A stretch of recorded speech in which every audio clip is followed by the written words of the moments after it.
Bonjour à tous, c'est Edna Ménis, bienvenue sur ma chaîne. N'hésitez pas à vous abonner comme toujours, activer le pouce et la petite cloche.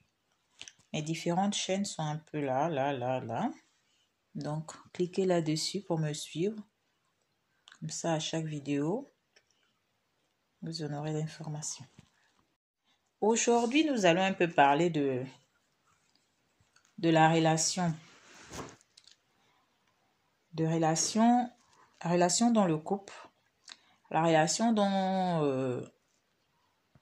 son mariage. Parce que le problème qui est là, c'est que les gens ont tendance à se dire que une relation se gère uniquement sur le lit. Mais le lit ne fait même pas partie de la première étape. La relation de couple, quand on arrive, l'élément du lit n'est pas une étape dans une relation. L'étape de la relation commence où tu commences à gérer ta relation.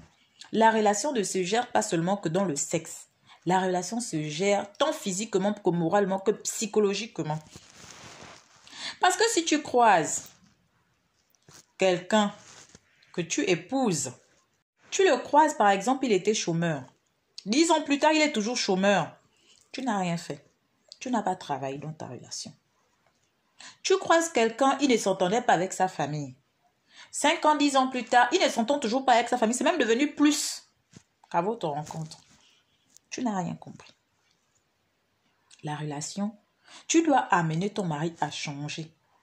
Tu dois apporter des idées dans ton couple pour améliorer. La relation, c'est psychologique. Il faut que tu arrives à rentrer dans la tête de ton mari pour lui emmener à comprendre qu'il faut améliorer, qu'il faut investir, qu'il faut ceci, qu'il faut cela. Si ce n'est que la déchéance. Arrêtez de penser qu'une relation se vit dans le lit. Une relation se vit dans la tête.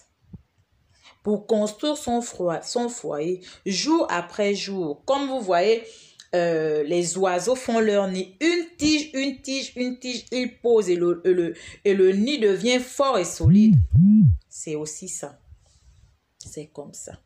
Tu construis ton foyer tige après tige. Il y a des tiges qui se perdent en chemin. Beaucoup tombent. C'est pour te dire que si on prend ces tiges-là comme des idées, ce n'est pas toutes les idées dans lesquelles ton mari va adhérer. Mais il y a des idées où il va adhérer et ça va vous fortifier. Ça va vous grandir. Quand on verra, on dit, ah, vraiment, cette femme-là lui apporte quelque chose. Même seulement la santé. C'est pour ça, à un moment donné, il faut que toi-même, tu te poses la question. Qu'est-ce que j'apporte? Quel est mon apport physique, moral, psychologique, financier dans le foyer? Les gens se limitent à dire, mon mari est satisfait. Oh, le ventre. Comment ils disent le ventre, l'estomac? C'est pas tout. C'est pas tout. Tu croises un homme, il a investi. Il vivait avec une personne. Il a investi. C'est cette dernière qui lui donnait des idées. Chérie Coco, faisons ça. L'argent n'est pas beaucoup, mais priorisons d'abord ceci. Faisons d'abord cela. Une relation ne se limite pas au sexe. Les gens ne l'ont pas encore compris. Aujourd'hui, quand tu parles à quelqu'un, de toutes les façons, il ne peut pas m'ignorer. Il ne peut pas t'ignorer dans quoi? Il ne peut pas t'ignorer dans quoi? Psychologiquement, tu n'apportes rien. Moralement, tu n'apportes rien.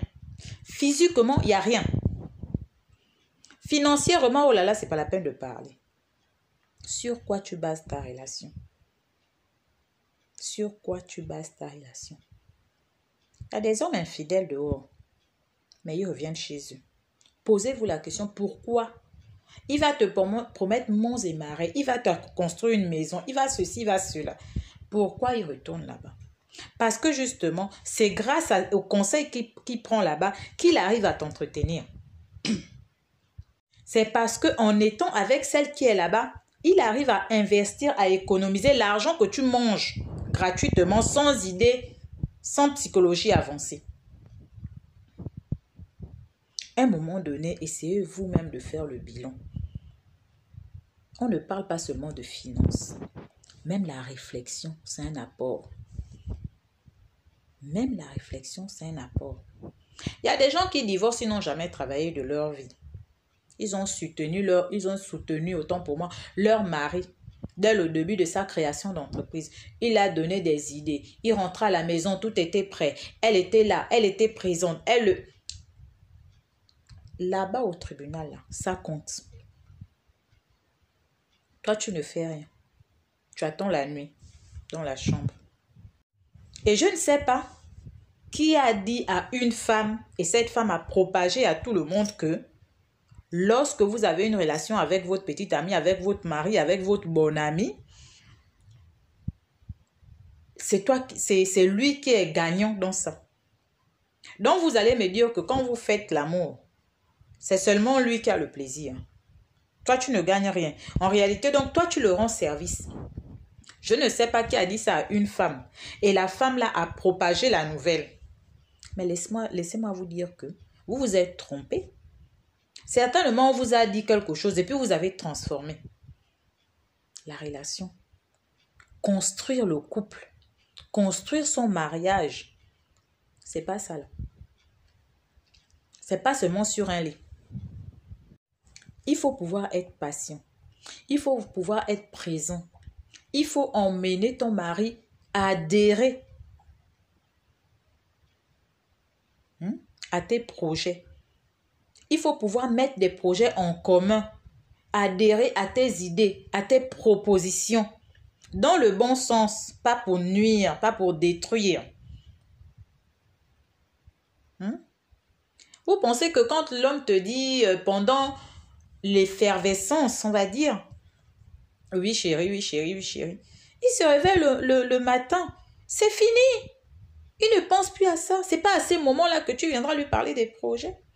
Et si toi-même tu es en train de construire ton couple, toi-même tu sauras le moment propice auquel il faut aller parler à ton mari, auquel il faut aller lui présenter des projets. J'ai tel fantasme. C'est-à-dire, si elle n'est pas mûre moralement, physiquement, il a même du mal à venir te parler de ses fantasmes. Ce qui fait qu'il va chercher les fantasmes là dehors. Au lieu de venir te parler que non, chérie, j'ai tel fantasme. Mais comme il sait déjà que tu vas venir lui dire que oh, la bouche, c'est pour manger. Oh, la porte du toilette, c'est interdit de casser. Mais il va chercher ces fantasmes là dehors. En temps, vous pouvez trouver quelque chose à l'amiable. Il peut te parler de son fantasme. Toi, tu peux dire que, ah chérie, comme ça, là, peut-être, je ne peux pas comme ça. Tu peux améliorer même le fantasme de ton mari. Mais oh yo, oh yo, oh yo, oh yo. À l'église, on a dit. À Tchétché, on a dit. Mais vous voulez qu'il aille vivre le fantasme là-haut. Après, vous êtes surpris. Ah, celui-là, il ne sort jamais avec sa femme. Celui-là, ceci, celui-là, cela. Mais ce que vous vivez dehors, là, vous pouvez le faire avec votre femme. Psychologiquement, elle n'est pas mûre. Moralement, elle n'a pas compris. Moralement, elle n'a pas compris. Elle est dans le mariage là, uniquement en se disant que il suffit qu'elle lui donne la nuit, tout va bien. Mais il y a donner et donner aussi. Il y a prendre et prendre. Et d'autant plus qu'il y a des gens qui se disent que non, si elle fait avec son mari, s'ils ont des relations sexuelles, elle le rend service. Bon, comment voulez-vous que quelqu'un évolue avec ses idées archaïques? À quel moment tu rends service à un homme? Est-ce qu'il rentre dans le caoutchouc? Eh bien, il rentre dans toi. Si quelque chose rentre dans toi, tu sens ça? Puisque quand on fait sortir les enfants qui sont dans nos ventres, on les fait sortir, on sent ça aussi. Même s'agissant de l'éducation des enfants, il y a un moment où tu dois approcher ton mari pour dire que chérie Coco, il y en a l'enfant là, elle file un mauvais coton. Est-ce que tu ne penses pas que, est-ce que tu ne vois pas que il ne serait pas possible de... C'est là où il faut venir faire les propositions. Mais c'est toi-même qui dois savoir le moment auquel tu dois venir parler à ton mari de tel ou tel projet. On ne parle pas à un homme de tout. pendant qu'on fait l'amour. Non. Toi-même, si tu es en train de construire ta relation, tu dois savoir que mon mari, là, pour que je lui parle de quelque chose de sérieux, de ceci, de cela qui me tient, pour qu'il adhère, il faut que ce soit à tel moment opportun. Il faut que ce soit à tel moment. Peut-être quand il sort de la douche, peut-être quand il se réveille le matin, peut-être quand il a fini de manger. Il n'y a que vous-même qui devez le savoir. Tu prends l'expérience de l'autre. Oh, elle lui a parlé pendant qu'il fait. Il a fait. Non. Est-ce que c'est la même personne? Est-ce que c'est la même personne? Est-ce qu'il voit la vie de pareil? Aujourd'hui, essayez de vous dire. Moi, personnellement, depuis que je suis avec Moussavou, tant d'années, j'ai croisé Moussavou. Moussavou était ceci. Essaye de regarder. Est-ce que Moussavou a changé depuis? Est-ce que Moussavou s'est amélioré dans le bon sens? Parce qu'une femme aussi, on reconnaît sa valeur dans ça. Tu as rencontré quelqu'un, oh yo yo yo yo, on l'attrapait, on le mettait dans la brouette pour le ramener à la maison.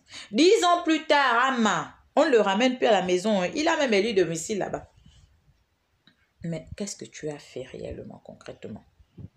Tu n'as rien fait. Tu n'as rien fait. Même les gens qui seront dehors, ils diront, oh, il était mieux seul. Ah, il était mieux seul. Depuis qu'il a rencontré celle-là, c'est devenu de pire en pire. Qu'est-ce que tu as apporté à Moussa?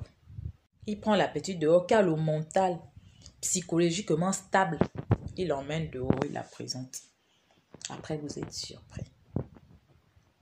Après, vous êtes surpris. Commencez à vous mettre en question, remettre en question. Depuis 10 ans, je suis avec telle personne. Qu'est-ce qu'on a bâti? Qu'est-ce qu'on a conçu en dehors des enfants?